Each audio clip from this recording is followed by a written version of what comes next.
Nunca imaginei que uma simples conversa ouvida por acaso mudaria completamente o rumo da minha vida e salvaria não apenas minha família, mas também meu patrimônio construído ao longo de décadas. O amor de um pai pode se transformar numa força inimaginável quando percebemos que nossos filhos estão em perigo. Foi exatamente isso que aconteceu comigo. Meu nome é Edgar Monteiro. Tenho 67 anos e sou proprietário da Cafés Monteiro, uma das empresas mais tradicionais do setor cafeeiro de Minas Gerais. Comecei do zero, quando herdei apenas um pequeno terreno do meu pai no interior de Minas. Com muito trabalho, transformei aquela propriedade num império que hoje exporta café para vários países. O sucesso nos negócios, porém, não veio sem sacrifícios pessoais. Perdi minha esposa, Marta, há 8 anos, para um câncer que a consumiu rapidamente. Desde então, minha única filha, Luísa, tornou-se o centro do meu universo. Ela tem 32 anos, formou-se em administração e hoje trabalha ao meu lado na empresa. Inteligente, dedicada e com um coração enorme. Talvez grande demais, como descobri da pior maneira possível. Nossa vida seguia tranquila até aquela ligação de Luísa, numa quinta-feira de abril. Sua voz transbordava entusiasmo. Pai, preciso te apresentar alguém muito especial. Acho que encontrei o homem da minha vida. Como todo pai, senti aquela mistura de felicidade e apreensão.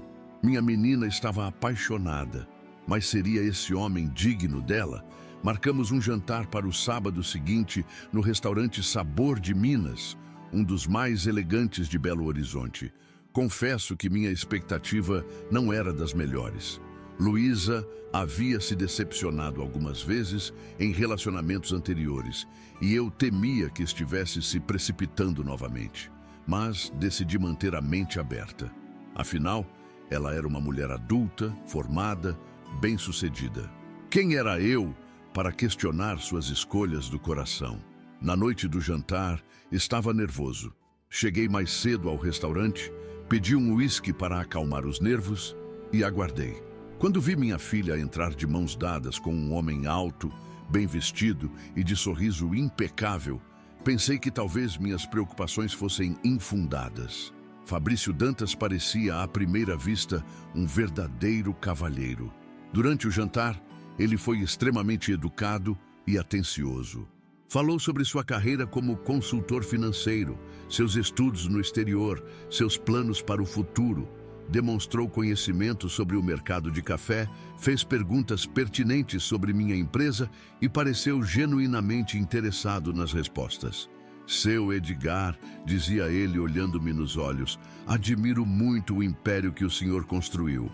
Poucos homens conseguem o que o senhor conseguiu partindo do zero. Observei como ele tratava os garçons com respeito, como puxava a cadeira para Luísa sentar, como mantinha uma postura impecável. Minha filha o olhava completamente encantada e eu comecei a relaxar. Talvez, finalmente, ela tivesse encontrado alguém à altura. Conversamos sobre política, economia, viagens, vinhos. Fabrício parecia ter opinião formada sobre tudo, sempre de maneira educada e nunca impositiva. Quando mencionei minha paixão por vinhos raros, ele citou safras específicas que coincidentemente eram minhas favoritas. Falou da possível expansão dos cafés Monteiro para o mercado asiático, algo que eu vinha considerando recentemente. O jantar terminou tarde e convidei-os para um café da manhã no dia seguinte em minha casa. Queria apresentar Fabrício a Madalena, minha governanta e amiga de mais de 30 anos, praticamente uma segunda mãe para Luísa, depois que Marta se foi. Eles aceitaram prontamente. Fabrício ficaria na casa de hóspedes, uma construção separada, no mesmo terreno da mansão principal. Fui dormir quase satisfeito. Digo quase porque algo me incomodava, mas não conseguia identificar o que. Talvez fosse apenas o ciúme natural de um pai vendo sua única filha apaixonada por outro homem. Ou talvez fosse aquela intuição que desenvolvemos ao longo de décadas negociando com pessoas de todos os tipos. Algo nos olhos dele durante certos momentos. um brilho que não combinava com suas palavras gentis. Adormeci, pensando que estava sendo paranoico, que finalmente Luísa tinha encontrado alguém que a faria feliz, que poderia cuidar dela quando eu não estivesse mais aqui. Se eu soubesse o que descobriria na manhã seguinte, não teria pregado os olhos naquela noite. Acordei no dia seguinte com os primeiros raios de sol entrando pela janela. Sempre fui madrugador, hábito que adquiri ainda jovem, quando precisava acordar antes do amanhecer para cuidar dos pés de café. Mesmo agora, com todo o conforto que conquistei, não consigo dormir além das 5:30 da manhã. Vesti meu roupão de seda azul marinho, presente que Luísa me deu no último aniversário, e desci para a cozinha. Madalena já estava acordada, preparando café fresco com grãos selecionados da nossa fazenda em Poços de Caldas. O aroma familiar encheu meus pulmões, trazendo aquela sensação de conforto que só um bom café mineiro proporciona. Ela me olhou com aquela expressão que desenvolvemos ao longo de 30 anos de convivência, uma mistura de carinho e cumplicidade. "E então, seu Edgar, o que achou do moço?" Perguntou enquanto me servia uma xícara fumegante. "Parece bom demais para ser verdade, Madalena." Confessei, soprando o café antes de tomar um gole. Educado, bem-sucedido, interessado na empresa, gentil com Luísa, exatamente o tipo de homem que sempre desejei para minha filha. "Mas o senhor não parece convencido", observou ela, sempre perspicaz. "Não sei explicar. Algo nos olhos dele, talvez? Uma sensação estranha que tive algumas vezes durante o jantar." Madalena assentiu, compreensiva. "O coração de pai raramente se engana, seu Edgar. Vamos observá-lo mais hoje." Nossa conversa foi interrompida pelo som de passos descendo a escada. Era Luísa, radiante como há muito não havia. Vestia um vestido casual florido e tinha os cabelos soltos, emoldurando seu rosto que tanto lembrava o de sua mãe. "Bom dia, pai! Bom dia, Madalena!" cumprimentou com entusiasmo.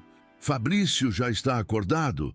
Ele prometeu fazer um café especial para nós hoje, uma receita que aprendeu na Colômbia."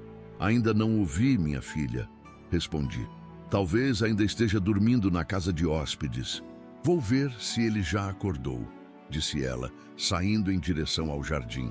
Continuei conversando com Madalena sobre os preparativos para o café da manhã quando Luísa retornou, anunciando que Fabrício já estava tomando banho e logo se juntaria a nós. Enquanto esperávamos, minha filha não parava de falar sobre o quanto estava feliz, como Fabrício era maravilhoso, como se sentiu conectada a ele desde o primeiro encontro há 3 meses. Numa palestra sobre investimentos. 3 meses? Perguntei surpreso. "Por que não me apresentou antes?" "Queríamos ter certeza, pai. Fabrício sugeriu que conhecêssemos bem um ao outro antes de envolver a família. Ele é tão respeitoso e cuidadoso." Assenti, mas algo naquela informação me incomodou. Por que esperar tanto tempo? O que eles teriam conversado sobre mim e sobre a empresa nesse período? Meus pensamentos foram interrompidos quando Fabrício apareceu na porta da cozinha. Vestia calças sociais e uma camisa de linho branco impecavelmente passada, como se tivesse saído de um catálogo de moda. Seu sorriso era amplo e caloroso. "Bom dia, família Monteiro! Espero não ter demorado muito", disse, aproximando-se para dar um beijo na testa de Luísa e um aperto de mão firme em mim. Cumprimentou Madalena com educação e imediatamente se ofereceu para preparar o café colombiano que havia prometido. Observei atentamente enquanto ele se movimentava em nossa cozinha com a desenvoltura de quem está em casa. Abria armários, perguntava por utensílios, conversava animadamente sobre as diferenças entre os cafés colombianos e brasileiros. Tinha conhecimento, não podia negar. Falava sobre torra, moagem e tempo de infusão com propriedade. "O segredo está no tempo de extração e na temperatura da água", explicava ele, enquanto preparava cuidadosamente o café numa prensa francesa que pediu a Madalena. 92 graus, nem mais nem menos. Luísa o observava fascinada, como se cada palavra fosse revelação divina. Percebi que Madalena também o analisava. mas com aquele olhar crítico que só as pessoas mais velhas e experientes conseguem disfarçar sob um sorriso educado. O café ficou pronto e Fabrício o serviu em pequenas xícaras de porcelana que Madalena havia separado. "O senhor primeiro, seu Edgar", disse, entregando-me uma xícara. O aroma era realmente excepcional, diferente do nosso café tradicional, mais frutado, com notas que lembravam frutas vermelhas. "É uma variedade especial da região de Huila", explicou ele. "Cultivada a mais de 1.800 metros de altitude, difícil de encontrar no Brasil. Provei e realmente era excelente. Tive que admitir que o rapaz entendia de café, o que era um ponto a seu favor, considerando nossa empresa familiar. Conversamos sobre os planos para o dia. Fabrício sugeriu que eu o levasse para conhecer a sede da Cafés Monteiro. Seria uma honra conhecer o lugar onde tudo acontece, seu Edgar. Luísa fala tanto sobre a empresa, sobre o que vocês construíram. Gostaria muito de entender melhor esse legado. Não vi motivos para recusar. Afinal, se o relacionamento estava sério como Luísa indicava, ele eventualmente faria parte da família e, consequentemente, da empresa. Concordei em levá-lo para uma visita às instalações após o café da manhã. Enquanto terminávamos de comer as deliciosas rosquinhas que Madalena havia preparado, Fabrício recebeu uma ligação. Pediu licença e saiu para o jardim para atender. Percebi que seu semblante mudou ligeiramente ao ver o nome no visor do celular. "Deve ser a mãe dele", comentou Luísa. "Cecília é um pouco controladora. Liga para ele várias vezes ao dia." "Você já conheceu a família dele?" perguntei casualmente. "Só a mãe, que é viúva como você, pai. O pai faleceu quando Fabrício era adolescente. Eles não têm outros parentes próximos, é praticamente só os dois." Assenti, absorvendo a informação. Uma história familiar simples e comum, nada que levantasse suspeitas. Mesmo assim, aquela sensação estranha persistia no fundo da minha mente. Fabrício retornou alguns minutos depois, desculpando-se pela interrupção. "Minha mãe", explicou com um sorriso um pouco tenso, "sempre preocupada comigo, mesmo aos 38 anos. Terminamos o café da manhã e nos preparamos para sair. Fabrício insistiu em dirigir seu próprio carro, um BMW Série 5 novo, modelo que custa mais de R$300 mil. Para um consultor financeiro bem-sucedido, o carro era compatível com sua suposta condição financeira, mas algo na maneira como ele falava sobre dinheiro não me soava natural. Era como se estivesse representando um papel, repetindo frases decoradas de algum manual de como impressionar seu futuro sogro rico. Durante o trajeto até a sede da empresa, Fabrício fez perguntas cada vez mais específicas sobre nossos negócios. Quantos funcionários tínhamos, qual era nosso volume de exportação, quais mercados pretendíamos explorar, como era estruturada a governança da empresa. Para alguém que estava apenas conhecendo o sogro, o interesse parecia excessivo. "A empresa é só sua e de Luísa?" perguntou em determinado momento, enquanto parávamos num semáforo. "Tem um sócio minoritário, Cristiano Bueno, amigo de longa data. Ele detém 15% das ações. O restante é dividido entre mim, com 60%, e Luísa, com 25%. "Interessante", comentou ele. "E existe algum acordo de sucessão estabelecido?" "Perdoe a pergunta direta, seu Edgar, mas no meu trabalho como consultor financeiro, sempre aconselho famílias empresárias a terem esses assuntos bem resolvidos." Olhei para ele, tentando decifrar a intenção por trás daquela pergunta específica. "Sim, existe um planejamento sucessório", respondi vagamente. "Mas são assuntos que prefiro discutir quando houver necessidade." Ele sorriu, assentindo. Claro. Perdoe a indiscrição. É deformação profissional." Chegamos à sede da Cafés Monteiro, um prédio moderno de 4 andares no centro empresarial de Belo Horizonte. Enquanto estacionávamos, notei como os olhos de Fabrício percorriam a construção, avaliando, calculando.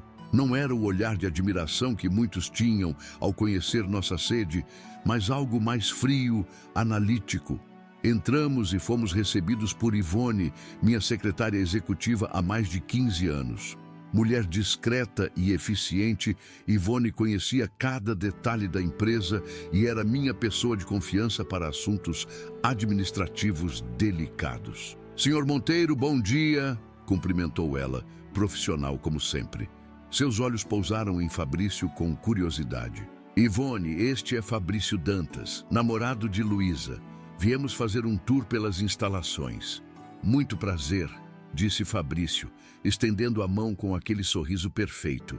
Edgar está sendo muito gentil em me mostrar a empresa. Estou ansioso para conhecer tudo. Percebi que ele já havia abandonado o seu Edgar formal da noite anterior, assumindo uma intimidade que ainda não havíamos estabelecido. Um pequeno detalhe, mas que não passou despercebido. Durante as 2 horas seguintes, mostrei a Fabrício todos os departamentos. Ele parecia genuinamente interessado, fazia perguntas pertinentes, cumprimentava os funcionários com cortesia. Quando chegamos à sala de reuniões principal, onde ficavam expostos alguns dos prêmios e certificados que conquistamos ao longo dos anos, Fabrício parou diante de uma foto minha com o então presidente da República, tirada quando recebemos o prêmio de melhor exportador do ano. Impressionante, comentou ele. O senhor construiu algo realmente notável aqui, Edgar. Poucos conseguiriam tanto partindo do zero. O elogio soou sincero, mas havia algo no tom de voz dele que não consegui identificar na hora. Agora, relembrando aquele momento, percebo que era cobiça disfarçada de admiração.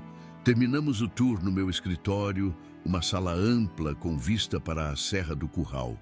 Ofereci a Fabrício um expresso preparado com nosso melhor café e ele aceitou prontamente. Enquanto saboreávamos a bebida, ele comentou sobre as possibilidades de expansão internacional da empresa, mencionando conexões que tinha na Europa e na Ásia que poderiam ser úteis.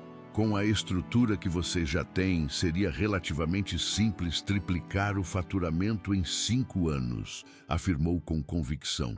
Tenho alguns clientes no ramo de commodities que poderiam abrir portas importantes. Assenti, mantendo uma expressão neutra. Para alguém que havia conhecido a empresa há apenas 2 horas, a confiança com que fazia projeções era, no mínimo, curiosa. Antes de sairmos, Fabrício pediu para usar o banheiro. Enquanto ele estava ausente, Ivone se aproximou discretamente. Senhor Monteiro, esse é o namorado sério da Luísa? Perguntou em voz baixa. Sim, eles estão juntos há 3 meses. Por quê? Ela hesitou, como se escolhesse as palavras. Não sei explicar. Tem algo nele que não me parece genuíno. Fiquei surpreso com o comentário. Ivone raramente fazia observações pessoais, e menos ainda sobre a vida privada da minha filha. O que você notou, Ivone? A maneira como ele olha para tudo, como se estivesse avaliando. E percebi que quando o senhor não estava olhando, a expressão dele mudava completamente. O sorriso desaparecia, dando lugar a algo calculista. Não tive tempo de responder, pois Fabrício retornou naquele momento. Agradeci a Ivone com um aceno discreto e saímos do escritório. No caminho de volta para casa, Fabrício falou entusiasmado sobre tudo que havia visto. Sugeriu que poderíamos jantar novamente à noite, desta vez com a presença de sua mãe, Cecília. Ela está ansiosa para conhecê-los, explicou. Posso reservar uma mesa no restaurante Primavera se estiver bem para vocês. Concordei, pensando que seria uma boa oportunidade para conhecer mais sobre ele através da mãe. Quando chegamos em casa, Luísa já nos esperava ansiosa por notícias sobre como tinha sido o tour. Seu pai foi extremamente generoso, disse Fabrício, abraçando-a pela cintura. Mostrou cada detalhe da empresa. É realmente impressionante o império que ele construiu. Observei como ele usou a palavra império novamente. Era a 2ª vez naquele dia, e algo na escolha daquele termo específico me incomodava. Luísa sorriu radiante. Que bom que vocês estão se dando bem. Isso significa muito para mim. E para mim também, meu amor, respondeu ele, beijando-a suavemente. Seu pai é exatamente como você descreveu. Um homem visionário, determinado. Enquanto os observava interagir, lembrei-me do comentário de Ivone sobre a mudança na expressão de Fabrício quando não estava sendo observado. Tentei capturar um desses momentos, mas ele parecia sempre alerta, sempre representando o papel do namorado perfeito. Comentei sobre o convite para o jantar com Cecília e Luísa ficou entusiasmada. Vou me arrumar especialmente bem. Quero causar boa impressão na minha futura sogra. Futura sogra. As palavras caíram como pedras no meu estômago. O relacionamento estava avançando rápido demais. 3 meses e já falavam em casamento, em família, em futuro compartilhado. A velocidade me preocupava. Mas como expressar isso sem parecer o pai ciumento e controlador? Fabrício se despediu, dizendo que precisava resolver alguns assuntos de trabalho antes do jantar. Beijou Luísa demoradamente e apertou minha mão com firmeza. Até mais tarde, Edgar. Foi um prazer conhecer sua empresa. Estou cada vez mais impressionado com a família Monteiro. Quando ele saiu, Luísa praticamente dançava de felicidade. E então, pai, o que achou dele agora, depois de passar a manhã juntos? Ele parece conhecer bem o mercado. Respondi cautelosamente. Fez perguntas inteligentes sobre a empresa. Perguntas demais? Questionou ela, percebendo minha hesitação.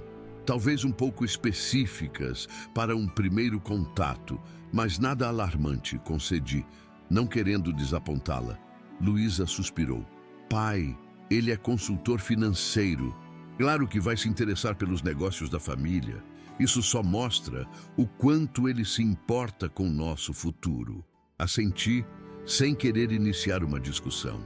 Precisava de mais informações antes de formar uma opinião definitiva sobre Fabrício Danta. O jantar com sua mãe poderia trazer novos elementos para essa avaliação.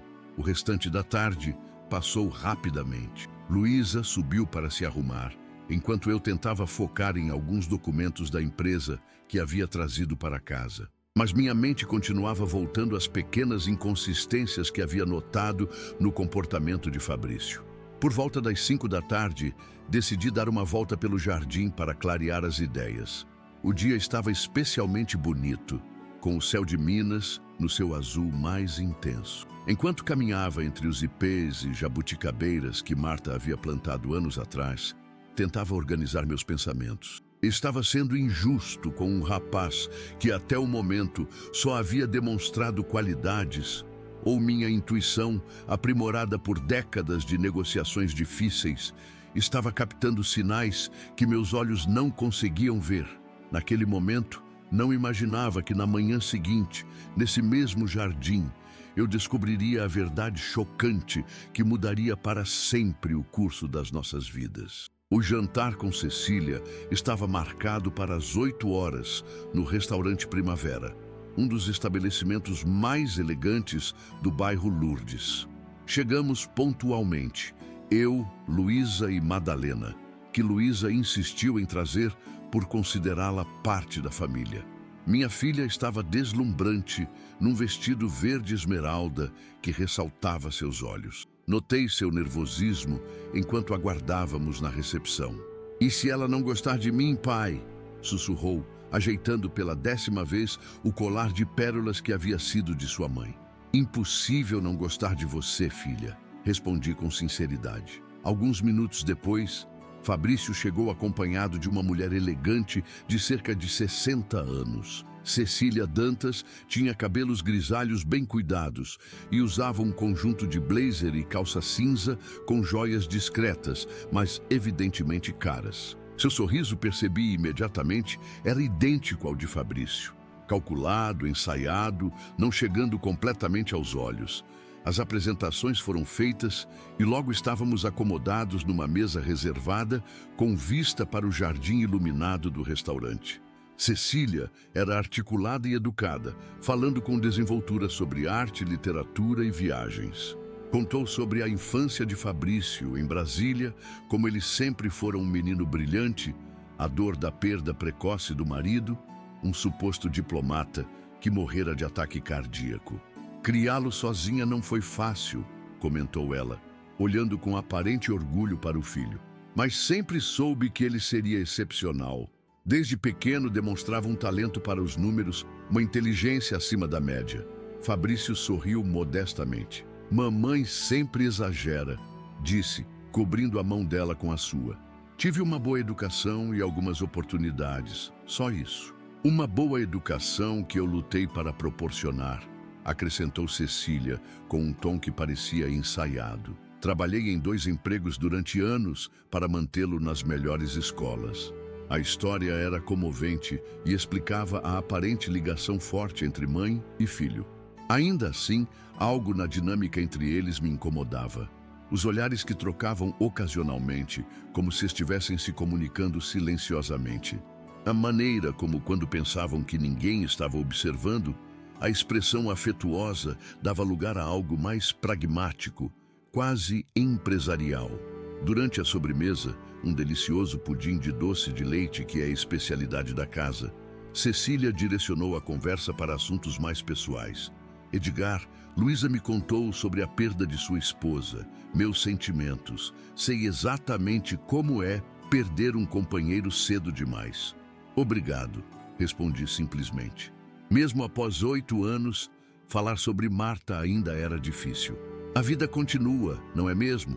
Continuou ela. Imagino que agora sua prioridade seja garantir o futuro de Luísa, assim como o meu foi garantir o de Fabrício.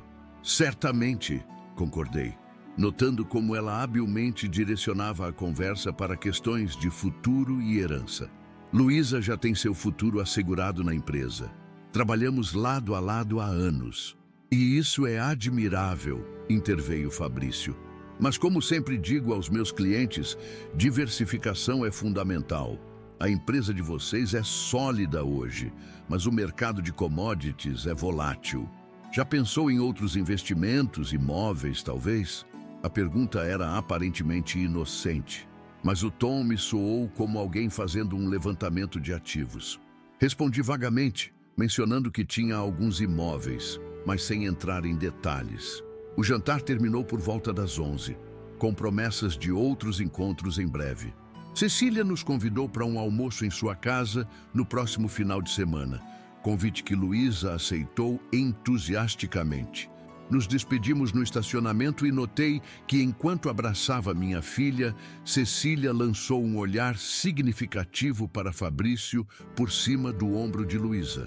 Um olhar que dizia muito mais que palavras. No caminho de volta para casa, Luísa não parava de falar sobre como Cecília era maravilhosa, como tinha criado sozinha um filho exemplar, como seria uma sogra perfeita. Madalena, no banco traseiro, permanecia silenciosa, mas eu podia sentir seu olhar no retrovisor, comunicando suas próprias reservas. Chegamos em casa tarde e todos fomos dormir.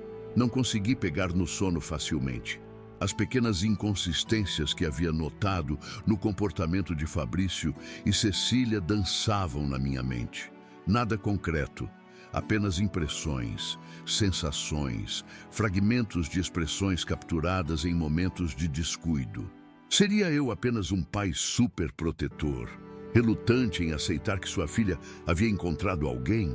Adormeci com essa dúvida, apenas para ser despertado com os primeiros raios do sol, como sempre. Vesti meu roupão e desci para tomar meu café matinal. A casa ainda estava silenciosa.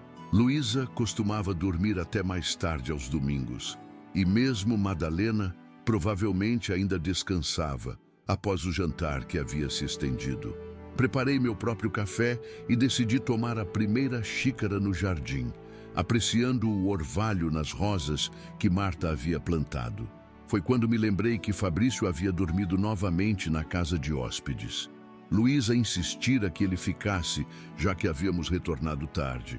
Pensei em verificar se ele já estava acordado, talvez convidá-lo para um café. Estava cruzando o gramado em direção à casa de hóspedes quando ouvi a voz dele. Fabrício estava no pequeno terraço, falando ao celular. Sua voz soava diferente, mais dura, mais fria, completamente destituída da suavidade que demonstrava na nossa presença. Instintivamente, parei atrás de uma grande jabuticabeira, fora de sua linha de visão. Sim, conheci o velho feio ontem. É mais fácil do que pensávamos, dizia ele com desdém. Ele praticamente me mostrou todo o império dele. Senti um calafrio percorrer minha espinha. O velho feio só podia ser eu. Quero logo tomar a herança desses idiotas, continuou ele, com uma risada cruel que nunca imaginei sair daquela boca que sorria tão educadamente à mesa de jantar. A filha está completamente cega. 2, 3 meses mais e estamos casados. Fiquei paralisado, meu coração batendo furiosamente no peito. Não podia acreditar no que estava ouvindo. Ou melhor, talvez pudesse, pois algo em mim sempre suspeitou que havia algo errado, algo falso naquela perfeição estudada. Depois é só questão de tempo até o velhote ter um acidente, ele continuou, e pude ouvir o sorriso sinistro em sua voz. Sim, já estou preparando o terreno. Ontem mesmo perguntei sobre os acordos de sucessão, sobre os imóveis. O idiota tem mais propriedades do que imaginávamos, sabia? Além da casa principal, tem uma fazenda em Poços de Caldas, um apartamento no Rio, uma cobertura em São Paulo. Meu sangue gelou. Nunca havia mencionado essas propriedades para ele. Como sabia? A melhor parte é que a filha será fácil de manipular depois. Ela é tão carente de atenção, tão desesperada por amor, que fará qualquer coisa que eu peça. Quando o velho estiver fora do caminho, convenço ela a vender tudo, transformamos em dinheiro e sumimos como sempre. Então não era apenas eu, havia outras vítimas. Este homem, este predador, havia feito isso antes. Cecília está fazendo um ótimo trabalho como sempre.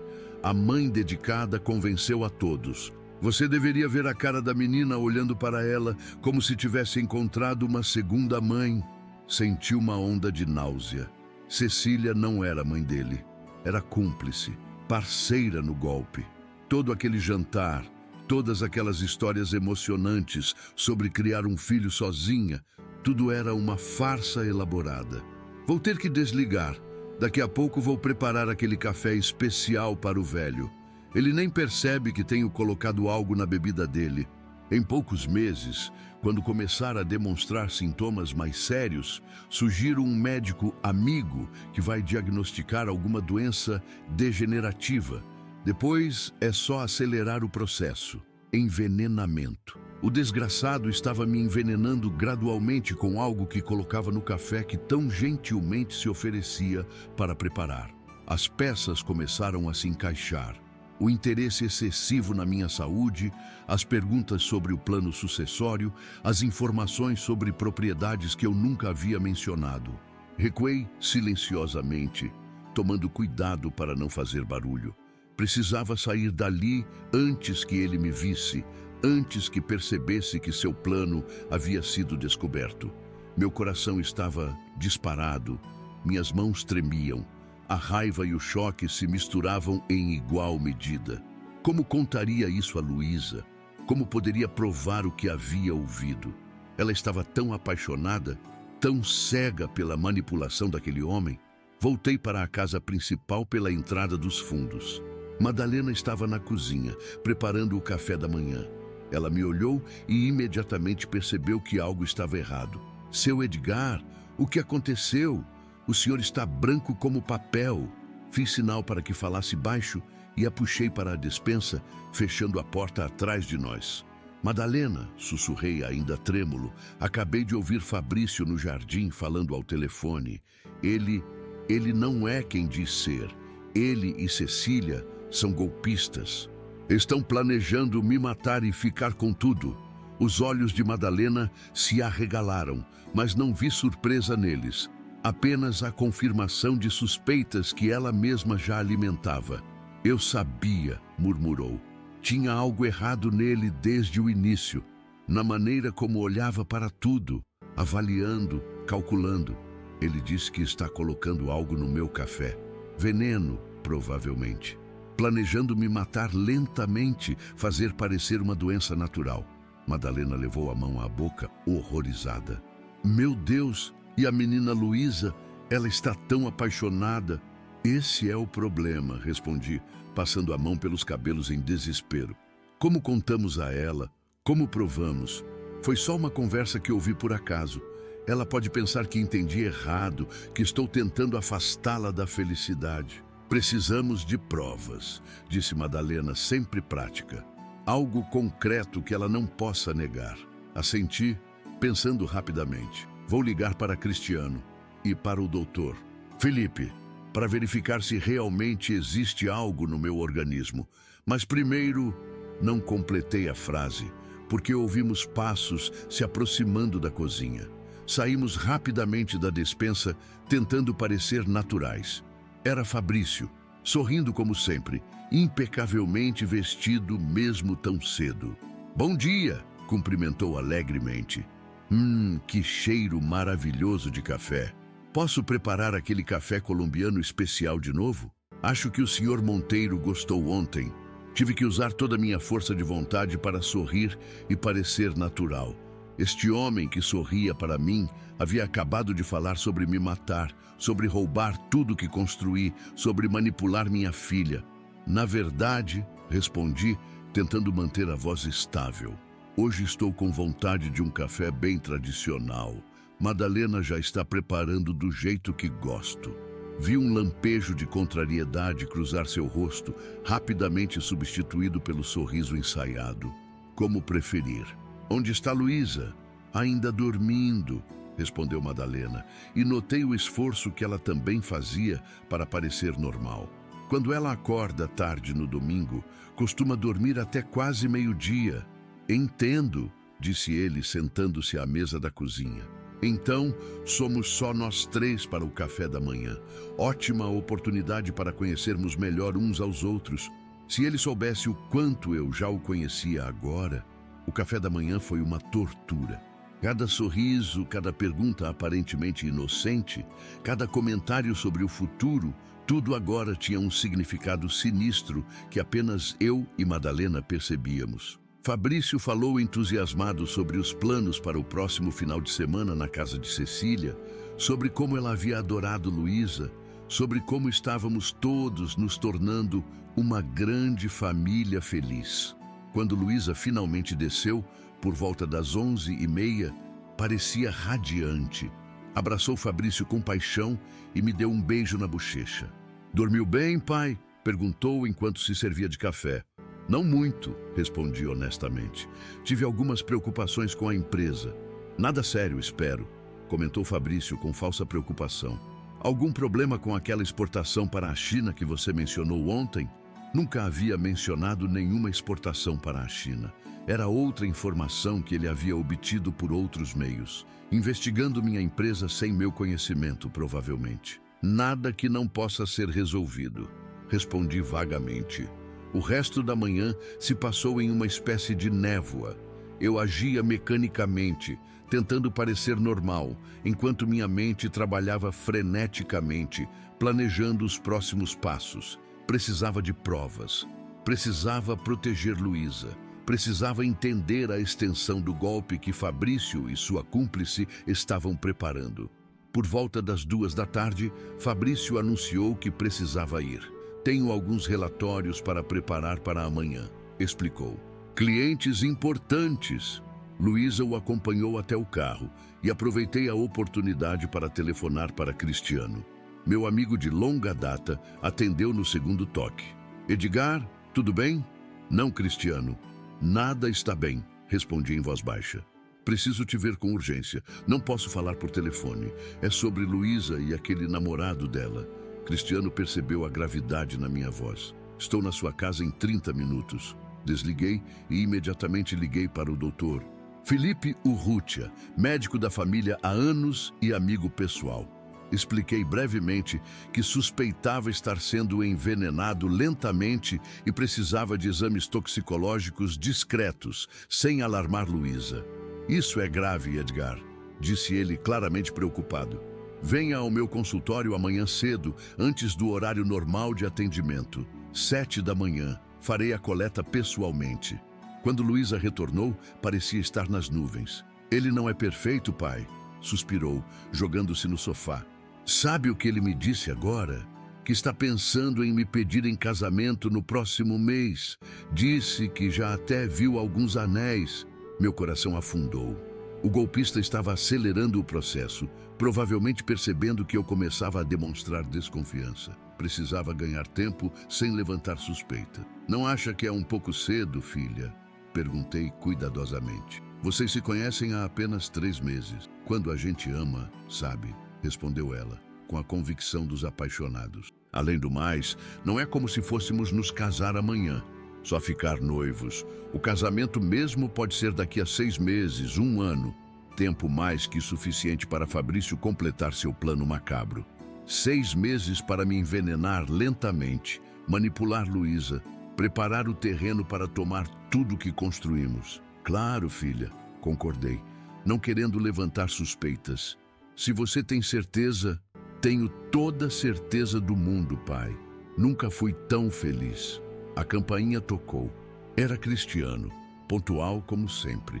Luísa pareceu surpresa com sua visita no domingo, mas não questionou quando expliquei que precisávamos discutir alguns assuntos da empresa. Levei Cristiano para meu escritório, onde poderíamos conversar em privado. Assim que fechei a porta, desabei na poltrona, sentindo o peso de tudo que havia descoberto. Meu amigo, você está péssimo, comentou Cristiano, genuinamente preocupado. O que aconteceu? O namorado da Luísa é um golpista, respondi diretamente. Ouvi uma conversa dele hoje de manhã. Ele e a suposta mãe dele estão planejando me matar para ficar com tudo. Já estão até me envenenando aos poucos. Cristiano me olhou chocado, tentando processar a informação. Tem certeza, Edgar? É uma acusação muito séria, absoluta. Ouvi da própria boca dele. Falava ao telefone com um cúmplice, achando que ninguém estava ouvindo. Chamou-me de velho feio. Disse que a filha estava completamente cega, que em breve estariam casados e depois seria só questão de tempo até eu ter um acidente. Mencionou que está colocando algo no meu café. Relatei tudo o que havia ouvido, incluindo os detalhes sobre propriedades que nunca havia mencionado a Fabrício. A falsidade de Cecília, os planos para manipular Luísa após minha morte. Cristiano ouviu tudo em silêncio, seu rosto endurecendo à medida que compreendia a gravidade da situação. Desgraçado, murmurou finalmente. Como vamos provar isso?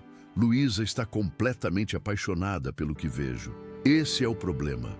Amanhã farei exames toxicológicos com o Dr. Felipe. Se realmente estou sendo envenenado, teremos uma prova concreta. Mas precisamos de mais.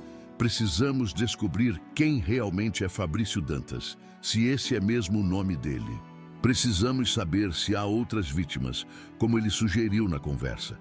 Cristiano assentiu, pensativo. Conheço um investigador particular. Tiago Marques, ex-policial, extremamente discreto e competente. Já trabalhou em casos semelhantes. Contrate-o imediatamente, pedi. Dinheiro não é problema. Precisamos agir rápido antes que Fabrício perceba que descobrimos seus planos. E enquanto isso, perguntou Cristiano, como vai agir com ele? Com Luísa? Suspirei, sentindo o peso da situação. Tenho que fingir, Cristiano, fingir que não sei de nada. Continuar tratando-o bem, permitir que frequente a casa, que se aproxime de Luísa. É arriscado, mas se eu tentar afastá-lo agora, sem provas, Luísa nunca acreditará em mim. Pode até se afastar, ir morar com ele, o que seria ainda mais perigoso. É uma situação terrível, comentou Cristiano, apoiando a mão em meu ombro. Mas você não está sozinho, meu amigo. Vamos desmascarar esse patife. Quando Cristiano saiu, fiquei sentado em meu escritório por um longo tempo, tentando processar tudo. A descoberta não era apenas chocante, era devastadora. Como pai, meu instinto era proteger minha filha a qualquer custo. Mas a ameaça não era externa. Não era algo contra o qual pudesse lutar abertamente. Era um predador disfarçado de príncipe encantado que havia se infiltrado em nosso lar, em nossos corações, com a precisão de um cirurgião maligno. Naquela noite, enquanto tentava dormir, uma frase de Fabrício ecoava em minha mente. 2, 3 meses mais e estamos casados. Depois, é só questão de tempo até o velhote ter um acidente. Estava numa corrida contra o tempo. Uma corrida para salvar não apenas minha própria vida, mas também para livrar minha filha das garras de um monstro que planejava destruir tudo que amávamos. A noite transcorreu lentamente, com o sono fugindo de mim a cada vez que fechava os olhos. Pensamentos sombrios invadiam minha mente, cenários terríveis de como Fabrício poderia prejudicar minha Luísa caso seus planos fossem frustrados. Por volta das 5 da manhã, desisti de tentar dormir e levantei-me. Precisava agir, começar a reunir provas, entender melhor contra quem estávamos lutando. Às 7 em ponto, conforme combinado, estava no consultório do Dr. Felipe Urrutia. O médico, um homem de 60 e poucos anos com quem mantinha amizade, além da relação profissional, me recebeu pessoalmente. Seus olhos cansados demonstravam preocupação genuína. Edgar, pensei muito no que me contou ontem, disse ele, enquanto me conduzia a uma sala privativa. Se for verdade, estamos diante de algo muito grave. Envenenamento premeditado é tentativa de homicídio. Eu sei, Felipe, respondi, arregaçando a manga para a coleta de sangue. Por isso preciso de certeza. Preciso de provas concretas antes de confrontar esse homem ou contar a minha filha. O médico assentiu, preparando o material para os exames. Vou fazer um painel toxicológico completo, buscando principalmente substâncias que causam deterioração gradual e podem simular doenças naturais. Algumas plantas tóxicas contêm compostos assim. Você tem sentido algum sintoma em comum? Fraqueza, confusão, problemas digestivos? Pensei por um momento. Agora que você menciona, tenho sentido uma fadiga incomum nas últimas semanas. Atribuí ao estresse, à idade. Também tive algumas dores de cabeça mais frequentes e meu apetite diminuiu. Felipe franziu o senho, anotando os sintomas. Compatível com envenenamento lento. Quando começou a tomar o café preparado por ele? Faz quase um mês. Luísa o convidava para almoços e jantares regularmente, e ele sempre fazia questão de preparar café para todos. Dizia que tinha aprendido técnicas especiais na Colômbia. O médico balançou a cabeça, claramente perturbado. Vou priorizar esses exames, Edgar. Terei resultados preliminares em 48 horas. Para alguns tóxicos mais raros, pode levar até uma semana. Quanto tempo tenho, Felipe? Se estiver realmente sendo envenenado, ele hesitou, escolhendo as palavras. Depende da substância e da dose. Alguns venenos são cumulativos, afetando gradualmente órgãos vitais.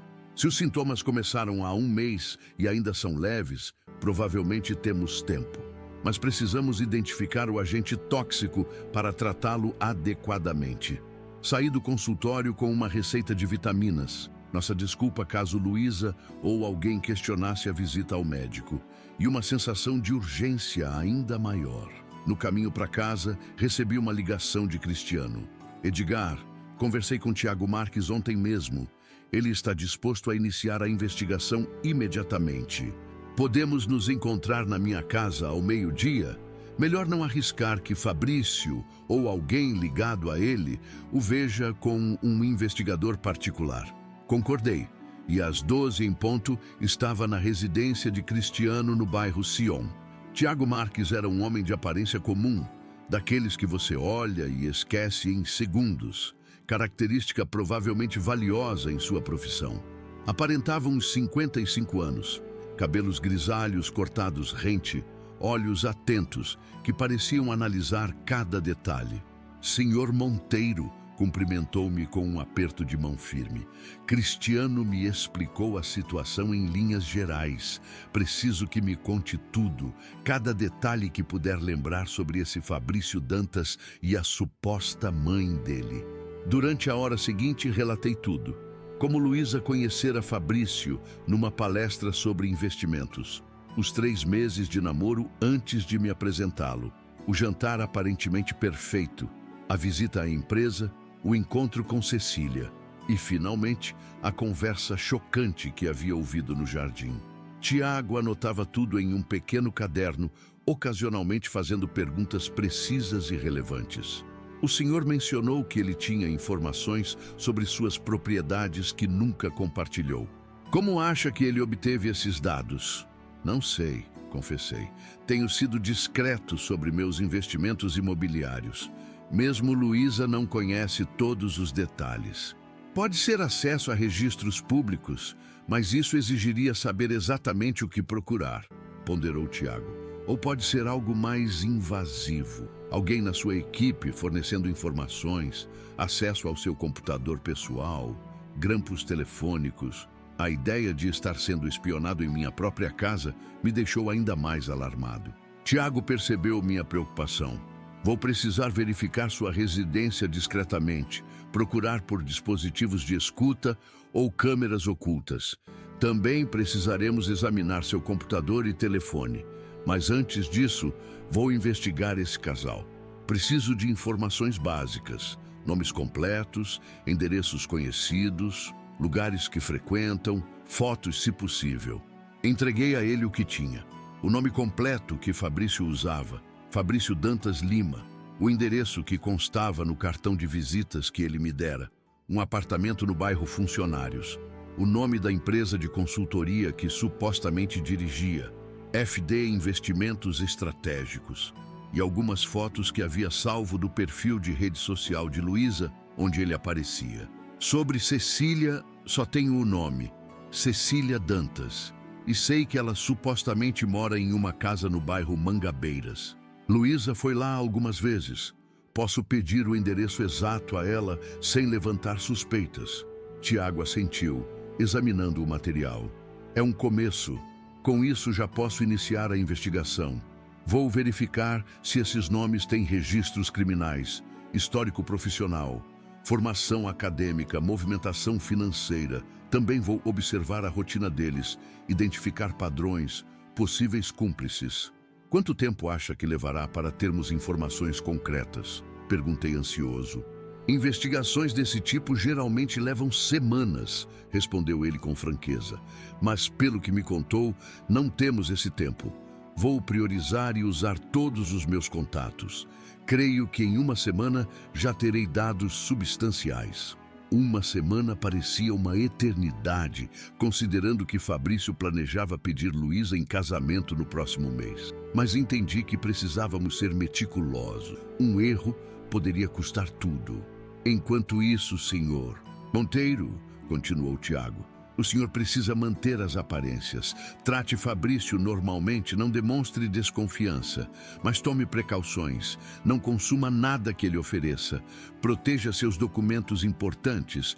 Troque as senhas de seus dispositivos e contas. Concordei. Embora a ideia de continuar fingindo cordialidade com aquele homem me revoltasse profundamente. Tiago ainda fez mais algumas perguntas. Anotou outros detalhes que pude fornecer e combinamos um sistema de comunicação discreto. Ele não me ligaria diretamente, mas sim através de Cristiano, usando códigos para marcar encontros. Ao sair da casa de Cristiano, senti uma mistura de alívio por finalmente estar agindo e apreensão pelo que poderíamos descobrir. No caminho para casa, parei em uma farmácia e comprei as vitaminas receitadas pelo doutor. Felipe, parte da nossa fachada, e também um pequeno gravador digital. Se tivesse a oportunidade de capturar outra conversa comprometedora de Fabrício, não perderia a chance. Quando cheguei em casa, Luísa estava no telefone, conversando animadamente. Pela expressão radiante em seu rosto, só podia ser com Fabrício. Ela desligou ao me ver e veio me abraçar. Pai, onde esteve a manhã toda? Fiquei preocupada. Fui ao Dr. Felipe, respondi mostrando o saco da farmácia. Check-up de rotina. Ele receitou algumas vitaminas para combater o cansaço. Sua expressão passou de alegria a preocupação. Cansaço? Você está doente? Nada sério, filha. Só o estresse do trabalho, provavelmente. Você sabe como são essas negociações com os chineses. Ela pareceu aceitar a explicação, embora seus olhos, tão parecidos com os da mãe, ainda mostrassem um pouco de preocupação. Precisa se cuidar mais, pai. Aliás, Fabrício sugeriu que você deveria fazer exames completos. Ele conhece um médico especializado em saúde do idoso. Contive um arrepio. O médico amigo que diagnosticaria minha suposta doença degenerativa já estava sendo mencionado, exatamente como Fabrício dissera ao telefone. O plano estava em andamento. Obrigado pela preocupação, mas confio no Dr. Felipe. Estou bem acompanhado medicamente. Luísa deu de ombros, logo retornando ao assunto que realmente a animava. Fabrício nos convidou para jantar na casa dele na quarta-feira. Ele mesmo vai cozinhar. Diz que aprendeu pratos maravilhosos quando morou na Europa. Não é incrível? Jantar na casa dele. Uma oportunidade de ver seu ambiente, talvez encontrar pistas, mas também um risco. Estaríamos em seu território, onde poderia ter mais controle sobre a situação. Claro, filha. Será interessante conhecer onde ele mora. Ah, vai adorar o apartamento dele, pai. É lindo, com vista para o parque municipal. Tem um acervo de arte impressionante para alguém tão jovem. Fabrício tem muito bom gosto. Arte cara. Mais um indicativo de que os golpes anteriores haviam sido lucrativos, ou que tudo era alugado, emprestado, talvez até roubado, para criar uma fachada de sofisticação e sucesso. Os 3 dias seguintes foram de uma tensão quase insuportável. Mantive contato diário com Cristiano, que me repassava atualizações de Tiago. O investigador estava fazendo progresso, mas ainda nada conclusivo. Havia confirmado que a empresa de Fabrício existia legalmente, mas parecia ser apenas uma fachada. Não havia clientes reais, apenas um escritório bem montado e um site profissional. Também descobrira que o apartamento no Funcionários estava registrado em nome de uma empresa offshore, não diretamente ligada a Fabrício. Na quarta-feira à noite, nos preparamos para o jantar na casa de Fabrício. Luísa estava especialmente bonita, usando um vestido azul que havia comprado especialmente para a ocasião. Pedi que Madalena nos acompanhasse, alegando que ela merecia uma noite de folga de cozinhar. Na verdade, queria mais um par de olhos observadores comigo. Chegamos ao endereço pontualmente às 8. O prédio era realmente impressionante. Um edifício moderno em um dos melhores pontos do bairro Funcionários. O porteiro nos recebeu como se já nos conhecesse, o que me fez pensar que Fabrício havia preparado meticulosamente cada detalhe desta noite. O apartamento de cobertura era exatamente como Luísa havia descrito. Espaçoso, elegantemente decorado, com obras de arte que pareciam caras e autênticas. Uma vista panorâmica da cidade se estendia através das amplas janelas, com o parque municipal iluminado logo abaixo. Fabrício nos recebeu vestindo um avental sobre roupas casuais, mas evidentemente caras, interpretando perfeitamente o papel do anfitrião relaxado, mas sofisticado. Bem-vindos à minha humilde casa, disse ele com aquele sorriso que agora me parecia tão falso. Edgar, Luísa, Madalena, fiquem à vontade. O jantar está quase pronto. Enquanto Luísa ia ajudá-lo na cozinha, aproveitei para observar discretamente o ambiente. Nas paredes, além dos quadros, havia fotografias emolduradas. Fabrício em diferentes lugares do mundo, sempre elegante, sempre sorrindo. Em algumas, aparecia com Cecília. Em outras, com pessoas desconhecidas que pareciam influentes ou ricas. Uma narrativa visual cuidadosamente construída para sustentar sua persona de consultor internacional bem-sucedido. Aproximei-me de uma estante de livros, notando que muitos estavam em línguas estrangeiras, francês, inglês, alemão. Alguns pareciam nunca ter sido abertos. Em outra prateleira, havia pequenas lembranças de viagens, uma miniatura da Torre Eiffel, um Buda tailandês, uma cerâmica peruana, tudo meticulosamente posicionado para contar a história de um homem cosmopolita. Impressionado com a coleção dele? Perguntou Madalena em voz baixa, aproximando-se. Parece que viajou o mundo inteiro. Ou quer que pensemos isso? Respondi no mesmo tom. Observe tudo, Madalena. Qualquer detalhe pode ser importante. Fabrício retornou da cozinha carregando uma garrafa de vinho tinto. Um Bordeaux Premier Cru de 2010, anunciou orgulhosamente. Estava guardando para uma ocasião especial e ter vocês aqui certamente qualifica. Abriu o vinho com a destreza de um sommelier experiente e serviu 3 taças. Notei que deixou a dele por último e tive quase certeza de que usou uma garrafa diferente para si mesmo. A família, brindou ele, olhando-me diretamente nos olhos. Levei a taça aos lábios, mas apenas fingi beber. Não confiaria em nada que aquele homem me oferecesse. Pelo canto do olho, vi que Madalena fazia o mesmo. O jantar foi servido. Um risoto de fungo trufado que parecia e cheirava maravilhosamente. Luísa elogiava cada aspecto da refeição, cada detalhe do apartamento, completamente encantada. Fabrício respondia modestamente a cada elogio, sempre redirecionando a atenção para ela, alimentando sua admiração. Então, Edgar, disse ele quando estávamos na sobremesa, um elaborado tiramisu que ele alegou ter aprendido a fazer em Milão. Luísa me contou que você visitou o médico esta semana. Espero que não seja nada sério. Apenas vitaminas para o cansaço, respondi casualmente. Nada para se preocupar. Cansaço pode ser sintoma de muitas coisas, insistiu ele, com uma falsa preocupação que me revoltava internamente. Meu tio começou assim, com fadiga inexplicável. Ignorou por meses. Quando finalmente fez exames mais detalhados, descobriram um problema sério. Infelizmente, tarde demais. Era tão óbvio o que ele estava fazendo, plantando a semente da doença misteriosa que justificaria minha morte prematura. Luísa imediatamente mordeu a isca. Viu, pai? É o que sempre digo. Precisa fazer exames completos. Talvez devêssemos marcar com esse especialista que Fabrício conhece. Tenho certeza que o Dr. Felipe é perfeitamente competente, respondi, mantendo a calma. Mas obrigado pela preocupação. Fabrício sorriu e por um instante acreditei ver algo predatório naquele sorriso. Claro, claro. Só queremos o melhor para você, Edgar. Após a sobremesa, Fabrício sugeriu que Luísa mostrasse a vista da varanda para Madalena, ficando a sós comigo na sala.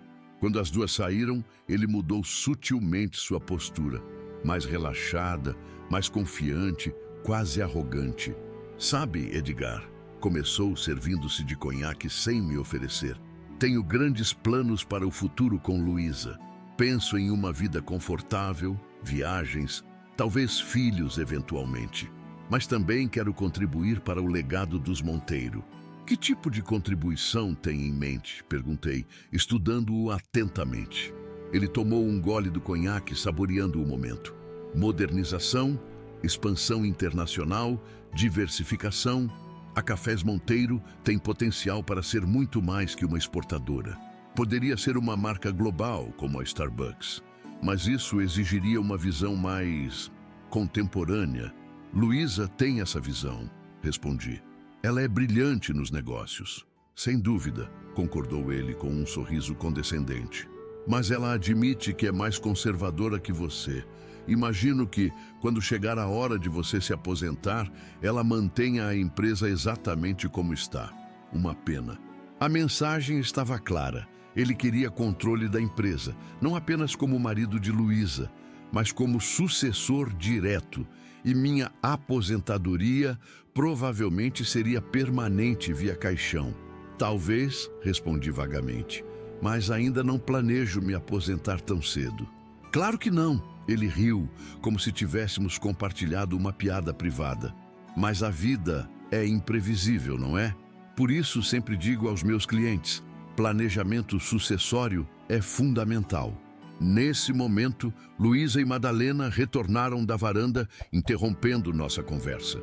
Fabrício instantaneamente voltou à sua persona encantadora, como se tivesse ligado um interruptor.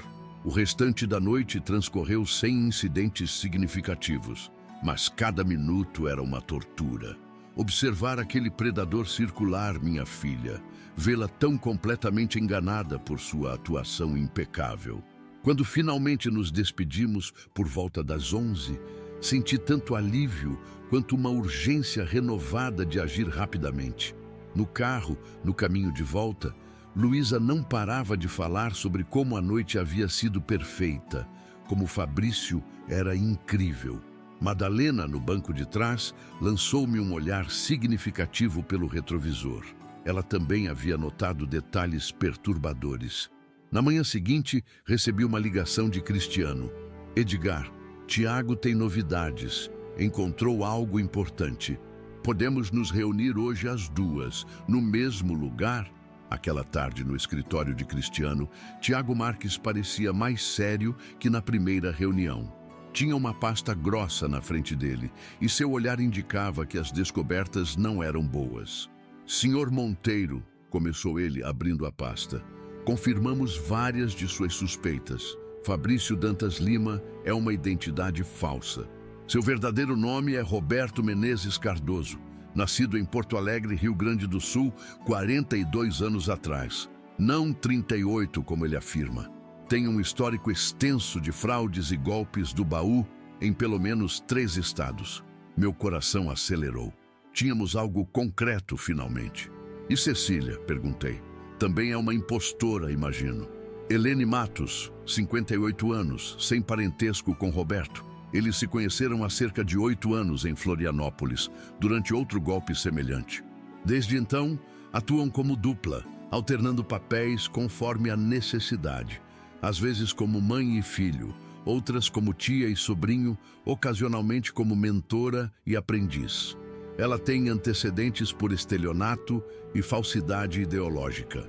Tiago colocou na mesa fotografias de ambos, claramente tiradas em contextos diferentes de seus golpes. Roberto Fabrício aparecia com cabelo e barba diferentes, mas era inconfundivelmente o mesmo homem. Helene Cecília mudava ainda mais drasticamente entre as fotos. Perucas, maquiagem pesada, até aparelhos para modificar a postura. O mais preocupante, continuou Tiago, é isto.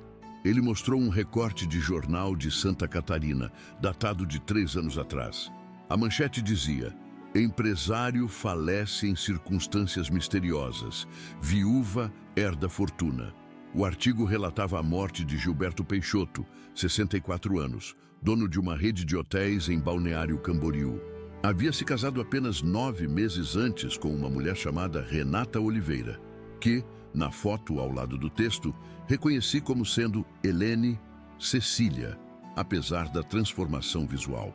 Causa oficial da morte: insuficiência renal aguda de origem indeterminada, explicou Tiago.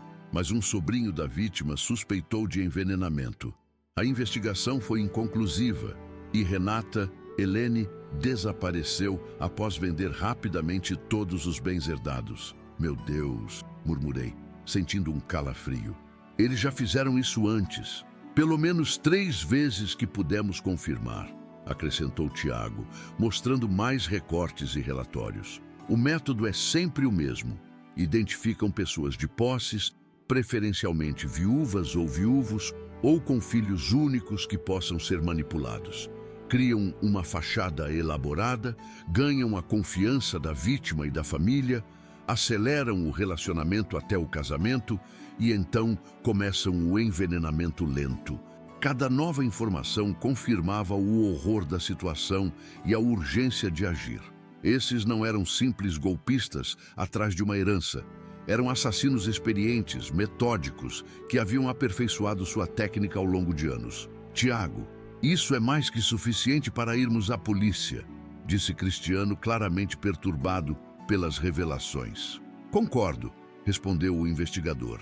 Tenho contatos na Polícia Civil que tratarão o caso com a seriedade e discrição necessárias. Mas precisamos dos resultados toxicológicos do Sr. Monteiro para solidificar o caso. Se confirmarem envenenamento, teremos evidência de tentativa de homicídio em curso. Como se respondendo a nossas preocupações, meu telefone tocou naquele exato momento. Era o Dr. Felipe Urrutia. Edgar, disse ele, sua voz tensa. Precisamos conversar com urgência. Os resultados preliminares dos exames chegaram. Encontrei altos níveis de uma substância chamada taxina em seu sangue, Edgar, explicou o doutor. Felipe pelo telefone, sua voz carregada de preocupação. É um alcaloide extremamente tóxico extraído do teixo, uma planta que não é nativa do Brasil. Em doses baixas e regulares, causa sintomas que podem ser facilmente confundidos com fadiga, problemas digestivos e, eventualmente, falência renal e hepática. Enquanto ouvia, troquei olhares significativos com Cristiano e Tiago. Agora tínhamos a prova concreta. Aquele monstro realmente estava me envenenando, seguindo o mesmo padrão que usou com suas vítimas anteriores. Quanto tempo eu teria, Felipe, se continuasse ingerindo essa substância? Houve uma pausa tensa do outro lado da linha. Difícil precisar. A taxina tem efeito cumulativo. Pelos níveis atuais no seu organismo e considerando que a exposição começou há cerca de um mês, talvez mais 2 ou 3 meses antes de danos irreversíveis. 6 meses até um desfecho fatal.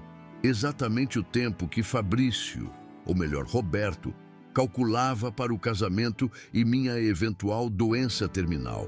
Precisamos iniciar o tratamento imediatamente, continuou Felipe. Felizmente, como detectamos cedo, podemos reverter os efeitos sem sequelas. Mas é crucial interromper a exposição à toxina. E teremos a documentação médica completa, algo que possamos apresentar às autoridades como prova? Sim, estou preparando um relatório detalhado. Os exames foram feitos por 2 laboratórios independentes, justamente para evitar qualquer questionamento sobre a validade das evidências. Após desligar, relatei a conversa a Cristiano e Tiago. O investigador assentiu gravemente. Isso, combinado com o histórico criminal deles e o padrão de mortes suspeitas, é mais do que suficiente para uma denúncia formal. Vou acionar meu contato na Polícia Civil hoje mesmo. E minha filha? Perguntei, a preocupação evidente em minha voz. Como contamos a ela? Como a protegemos da reação desse homem quando se sentir acuado? Tiago refletiu por um momento. Roberto Menezes é perigoso, mas não é um assassino impulsivo. Ele e Helene são metódicos, calculistas. Preferem o veneno lento justamente porque é discreto, difícil de detectar. Uma vez expostos, o mais provável é que tentem fugir, não atacar diretamente. Ainda assim, interviu Cristiano, não podemos subestimá-los. Quando um animal predador se sente encurralado, reage com ferocidade. Começamos a delinear um plano. Tiago acionaria seus contatos na polícia para iniciar os procedimentos legais, mas precisávamos de uma estratégia para confrontar Roberto Fabrício de maneira que Luísa testemunhasse a verdade sem se colocar em risco. O timing era crucial. O ideal seria criar uma situação controlada, sugeriu Tiago. Um cenário onde possamos confrontá-lo com as evidências, com policiais à paisana presentes, mas sem que ele perceba inicialmente que está cercado. Naquele momento, lembrei-me de algo que Luísa havia mencionado na noite anterior, durante o jantar na casa de Fabrício. Ele está planejando fazer o pedido de casamento este final de semana, falei. Organizou um jantar de pré-noivado em um restaurante, apenas para a família próxima. Ele, Luísa, eu e Cecília. Ou melhor, Helene. Seria o momento perfeito. Tiago considerou a ideia. Sim, poderíamos usar essa ocasião. O restaurante é um local público, o que reduz o risco de reações violentas. E teríamos os 2 juntos, o que facilitaria a operação. Passamos as horas seguintes refinando os detalhes. Tiago contatou o delegado Paulo Rezende, da Divisão de Crimes contra o Patrimônio, um homem discreto e competente com quem havia trabalhado em casos anteriores. Expliquei a situação ao gerente do restaurante, um antigo cliente da Cafés Monteiro, que concordou em cooperar, providenciando uma sala privativa e permitindo que policiais à paisana se posicionassem como funcionários. Restava o desafio mais difícil: como lidar com Luísa. Eu temia sua reação. Minha filha, sempre tão forte e decidida nos negócios, tornava-se extremamente emocional quando se tratava de questões pessoais. Seria devastador para ela descobrir a verdade sobre o homem que amava. Não podemos contar a ela antecipadamente, concluí com pesar. Ela não conseguiria disfarçar. Roberto perceberia imediatamente que algo está errado. Concordo, disse Tiago. Por mais doloroso que seja, ela precisa ver a verdade com os próprios olhos no momento do confronto. É a única forma de garantir sua segurança e evitar que ele escape. Na manhã seguinte, o doutor Felipe me entregou pessoalmente os laudos toxicológicos completos e iniciou o tratamento para reverter os efeitos do envenenamento. Tiago reuniu toda a documentação sobre a identidade real de Roberto e Helene, seus crimes anteriores e as mortes suspeitas associadas a eles. O delegado Rezende, após analisar as provas, emitiu mandados de prisão preventiva que seriam cumpridos durante nossa armadilha. A espera até sábado foi agonizante. Cada vez que via Luísa falando animadamente ao telefone com Fabrício, discutindo detalhes do jantar, imaginando como seria o pedido de casamento, sentia um aperto no peito.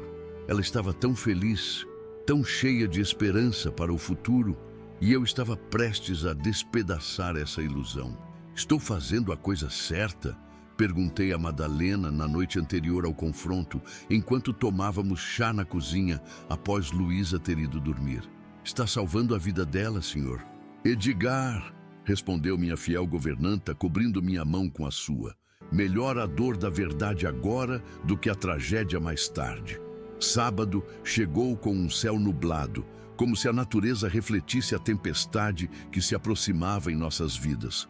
Luísa gastou horas se arrumando, escolhendo cuidadosamente um vestido vermelho que havia comprado especialmente para a ocasião.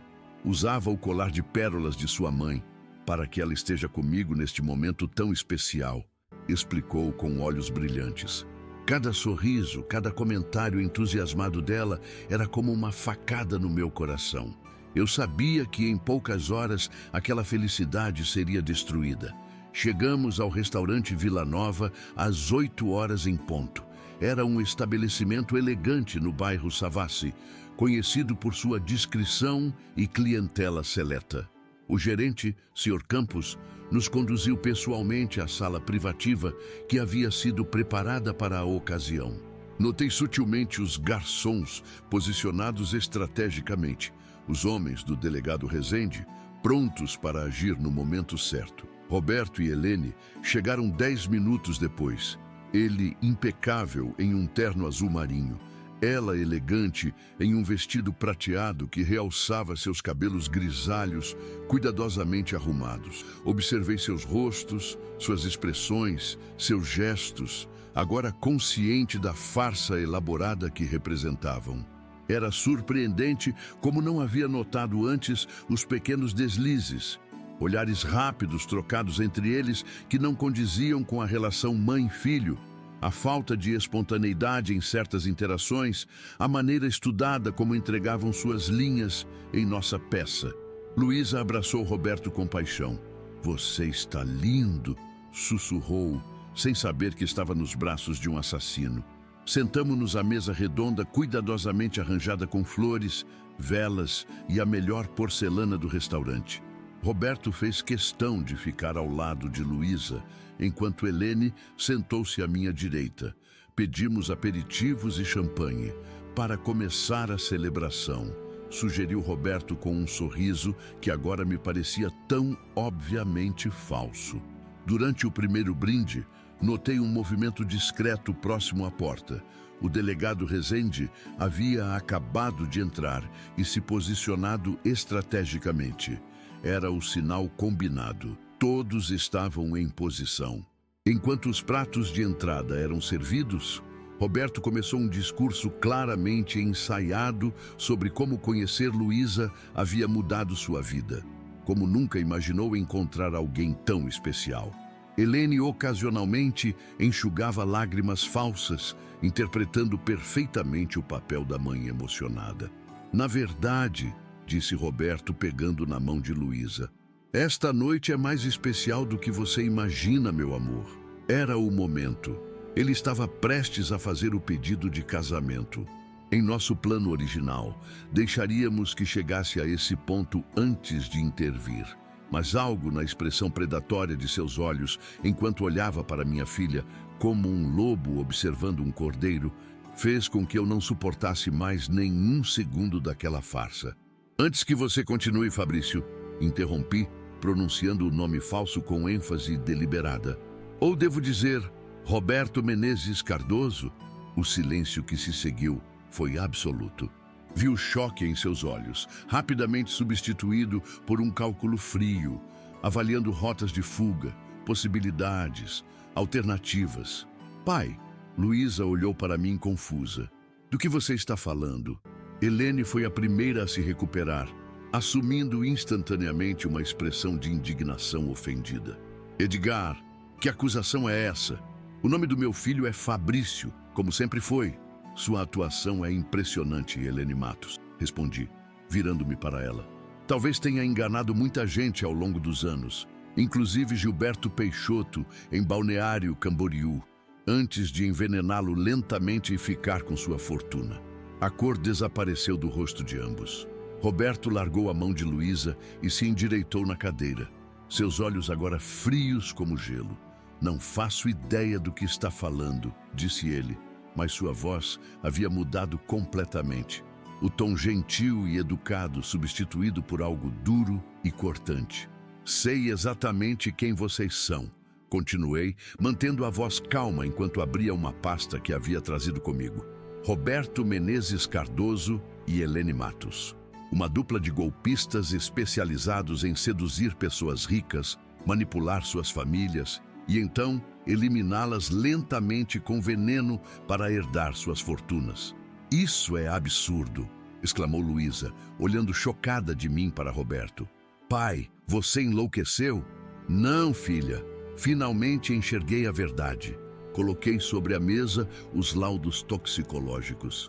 Seu querido Fabrício tem me envenenado lentamente com taxina, um composto extraído do teixo.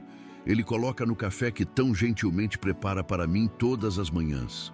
Roberto manteve-se impassível, mas seus olhos traíam sua agitação interna. Ouvi uma conversa dele no jardim, há cerca de uma semana, expliquei, virando-me para Luísa. Ele falava ao telefone, gabando-se de ter conhecido o velho feio, eu, e como planejava tomar nossa herança depois que você estivesse completamente cega pelo amor. Dizia que logo estariam casados e então seria questão de tempo até o velhote ter um acidente. Lágrimas começaram a se formar nos olhos de Luísa, mas ela ainda balançava a cabeça em negação. Não, não pode ser verdade. Fabrício me ama. Ele não é Fabrício, insisti gentilmente, empurrando para ela as fotos e documentos que Tiago havia coletado. E ela não é sua mãe. São parceiros num esquema criminoso que já fizeram antes. Luísa olhou para os documentos, sua expressão mudando de descrença para horror à medida que absorvia as evidências. Fotografias de Roberto com diferentes identidades, recortes de jornal sobre mortes misteriosas, registros policiais. Neste momento, Roberto mudou de tática. Seu rosto assumiu uma expressão de tristeza ferida, perfeita em cada detalhe. O homem injustamente acusado. Luísa, meu amor, disse ele segurando as mãos dela. Seu pai nunca gostou de mim. Está inventando tudo isso porque não suporta vê-la feliz com outro homem.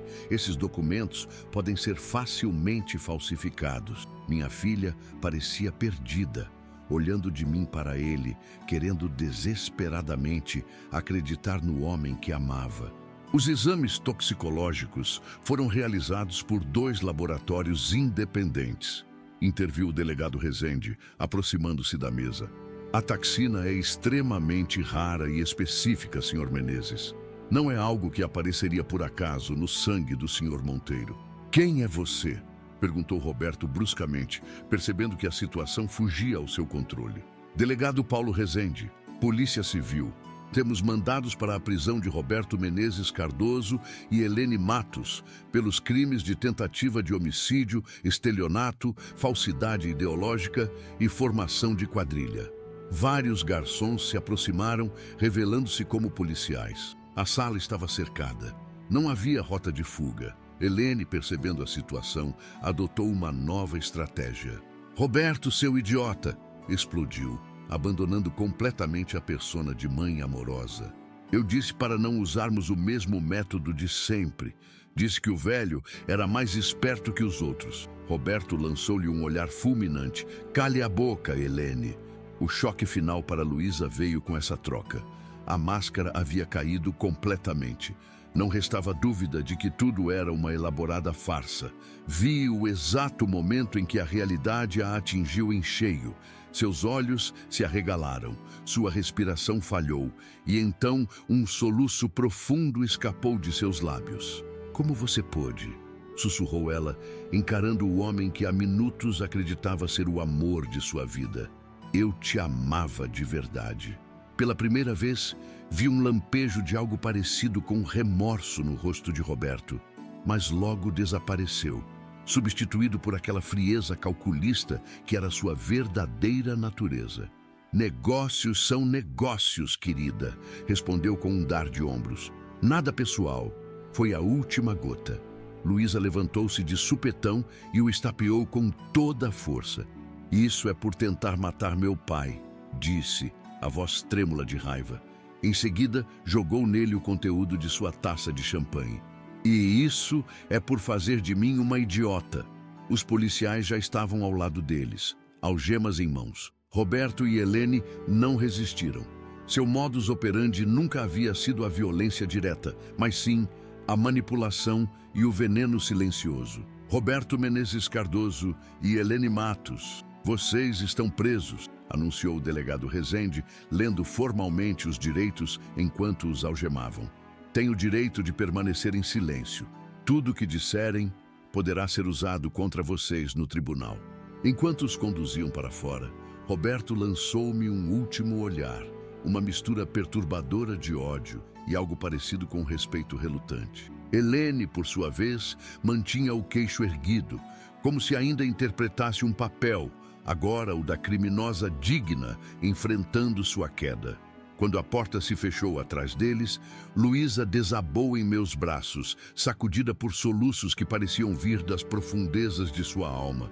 Abracei-a fortemente, sentindo seu corpo tremer contra o meu, assim como quando era pequena e vinha a mim após um pesadelo. Como fui tão cega, pai? Murmurou entre lágrimas. Como não percebi?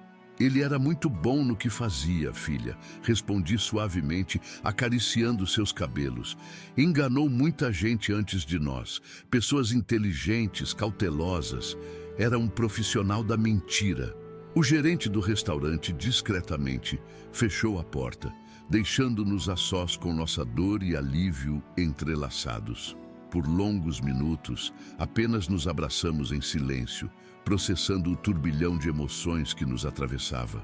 Quando finalmente Luísa se acalmou um pouco, sentamo-nos novamente. Seu rosto estava manchado de lágrimas e maquiagem borrada, mas havia uma nova determinação em seus olhos, a força que eu sempre soube que ela possuía. Como descobriu? Perguntou, secando as lágrimas com um guardanapo. Contei-lhe tudo. A conversa que ouvi por acaso no jardim, as suspeitas que já nutria antes disso, a investigação com Tiago, os exames toxicológicos, as descobertas sobre o passado criminoso de Roberto e Helene. Por que não me contou antes? Perguntou, uma ponta de mágoa em sua voz. Tive medo, filha. Medo que não acreditasse em mim sem provas concretas. Medo que ele percebesse que estávamos investigando e fizesse algo pior. Medo de perder você. Ela assentiu lentamente, compreendendo. Eu provavelmente não teria acreditado, admitiu com tristeza. Estava tão encantada, tão iludida. Achei que finalmente havia encontrado alguém. E vai encontrar, filha, assegurei, segurando suas mãos. Alguém que realmente a ame pelo que você é, não pelo que pode oferecer. Alguém digno do seu coração. Naquela noite, Luísa dormiu em casa, no antigo quarto de sua infância. Madalena preparou um chá calmante e ficou ao lado dela até que adormecesse, exausta pelo turbilhão emocional. Sentei-me na varanda, observando as estrelas que brilhavam no céu noturno de Minas Gerais, sentindo um misto de gratidão por termos escapado e pesar pelo sofrimento de minha filha. Nas semanas seguintes, o caso ganhou proporções maiores. A investigação policial, agora com acesso aos computadores e documentos de Roberto e Helene, descobriu um histórico ainda mais extenso de crimes. 5 mortes confirmadas em 4 estados diferentes, todas seguindo o mesmo padrão. Várias famílias, finalmente compreendendo o que havia acontecido com seus entes queridos, encontraram um fechamento para tragédias inexplicadas. O julgamento foi rápido, dadas as evidências esmagadoras. Roberto Menezes Cardoso foi condenado a 30 anos de prisão por homicídios dolosos qualificados, tentativa de homicídio, estelionato e diversos outros crimes. Helene Matos recebeu uma sentença similar. Durante todo o processo, mantiveram-se frios e calculistas, sem demonstrar arrependimento. Para Luísa, a recuperação foi mais lenta. A ferida da traição era profunda, abalando sua confiança não apenas nos outros, mas em seu próprio julgamento. Sugeri terapia e ela aceitou. Um processo de cura que levaria tempo, mas que a ajudaria a reconstruir sua capacidade de confiar novamente. Eu também me recuperava, não apenas dos efeitos físicos do envenenamento, que felizmente foram completamente revertidos pelo tratamento, mas também do impacto emocional de toda a experiência. A ideia de que alguém pudesse planejar tão friamente minha morte, usando minha própria filha como instrumento, era algo que ainda me assombrava ocasionalmente nas noites insones. 6 meses após aquela noite fatídica no restaurante, Luísa e eu estávamos na varanda da fazenda Águas Claras, nossa propriedade rural nos arredores de Poços de Caldas. O pôr do sol tingia o céu de laranja e rosa, iluminando os cafeeiros que se estendiam até onde a vista alcançava. Era a época da colheita e o aroma dos grãos maduros perfumava o ar. "Sabe, pai", disse ela, contemplando a paisagem, "acho que finalmente entendi por que o vovô sempre dizia que café tem cheiro de família." "Por quê?", perguntei curioso.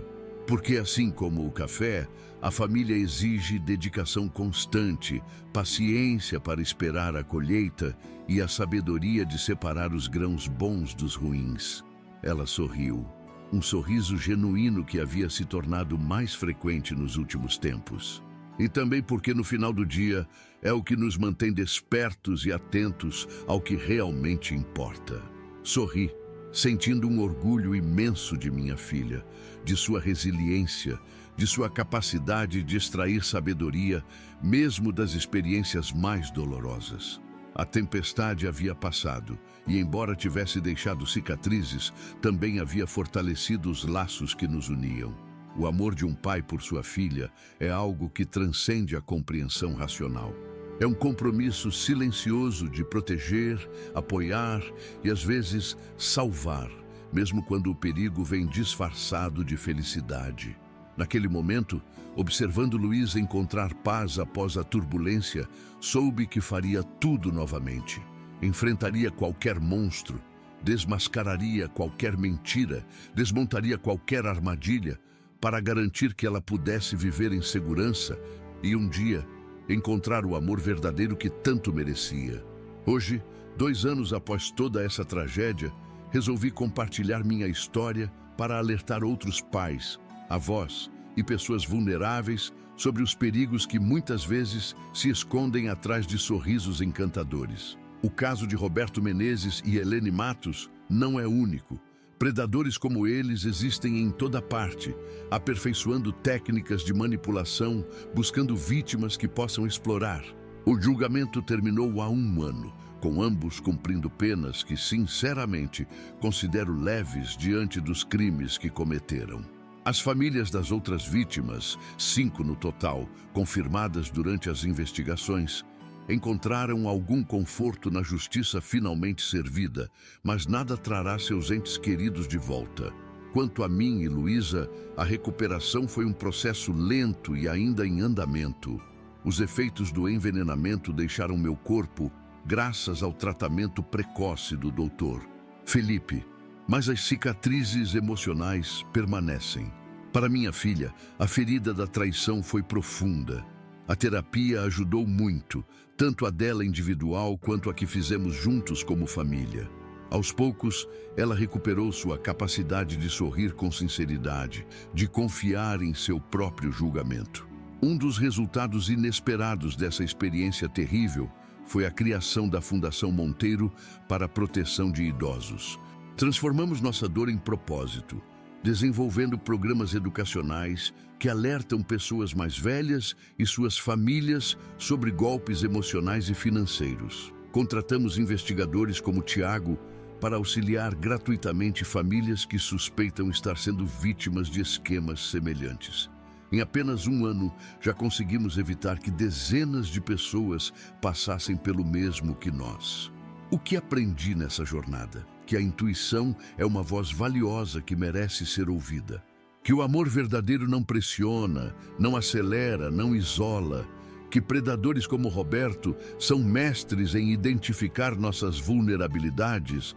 No caso de Luísa, o desejo de formar família após anos dedicados apenas à carreira.